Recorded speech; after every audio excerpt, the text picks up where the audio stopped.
Hello everyone, welcome to my channel flavour with Jenny. આજે હું તમારી સાથે એકદમ રેસ્ટોરન્ટ સ્ટાઇલ દમ આલુની રેસીપી શેર કરી રહી છું.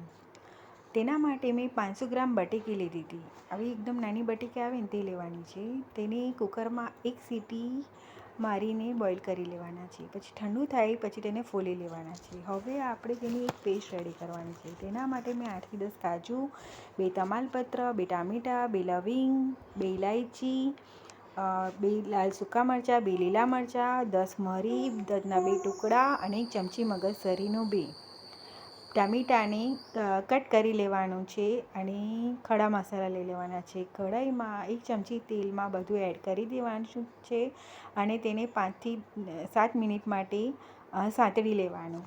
સાંતળાઈ જાય પછી ઠંડુ થઈ જાય ને પછી મિક્સર જગમાં લઈ લેવાનું અને પછી તેમાં 1 ચમચી ખસખસ અને 1 ચમચી કિચન કિંગ મસાલો એડ કરવાનો. થોડુંક પાણી એડ કરીને તેની એકદમ ફાઇન પેસ્ટ રેડી કરી લેવાની.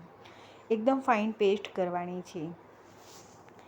પછી કઢાઈમાં 1 ચમચી તેલમાં બટેકાને સાંતળવાના છે. જે આપણે બટેકી બોઇલ કરી હતી ને ડાયરેક્ટ જ સાંતળવાનું હોય, પણ મને જલ્દી હતી એટલે મેં બાફીને તેને સાંતળ્યા હતા.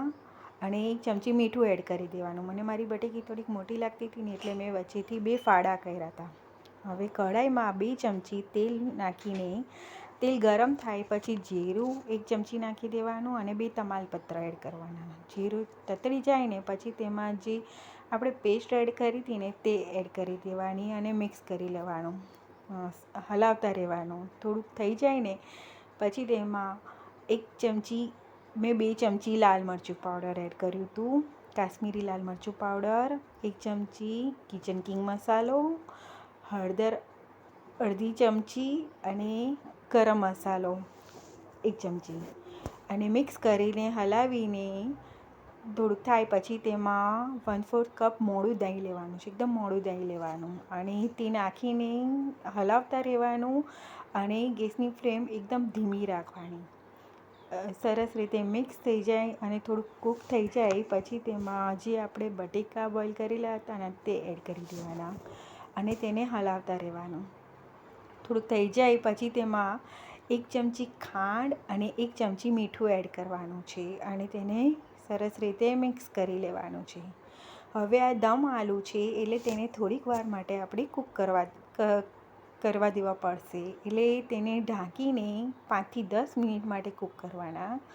જ્યાં સુધી તેલ છૂટું ના પડે ને ત્યાં સુધી તેને કૂક કરવાના. મેં 10 મિનિટ સુધી તેને કૂક કર્યા હતા. હવે કૂક થઈ ગયા પછી છેલ્લે તેમાં કસૂરી મેથી અને કોથમીર એડ કરી દેવાની. આ દમ આલુ ટેસ્ટમાં બહુ ફાઇન લાગતા હતા, તો તમે પણ એક વખત ચોક્કસથી બનાવજો. મેં આ દમ આલુ જોડે પૂરી, મસાલા ભાત, ચોકલેટ શ્રીખંડ મારા ઘરનો બનાવેલો છે. જો તમને તેની રેસીપી જોઈતી હોય તો મને એક વખત ચોક્કસથી કહેજો. ચોકલેટ શ્રીખંડ, પાપડ, મસાલા ભાત અને પૂરી સર્વ કર્યું હતું. અને જો તમને મારા વિડીયોઝ ગમે તો લાઈક સબસ્ક્રાઈબ કરવાનું ના ભૂલતા.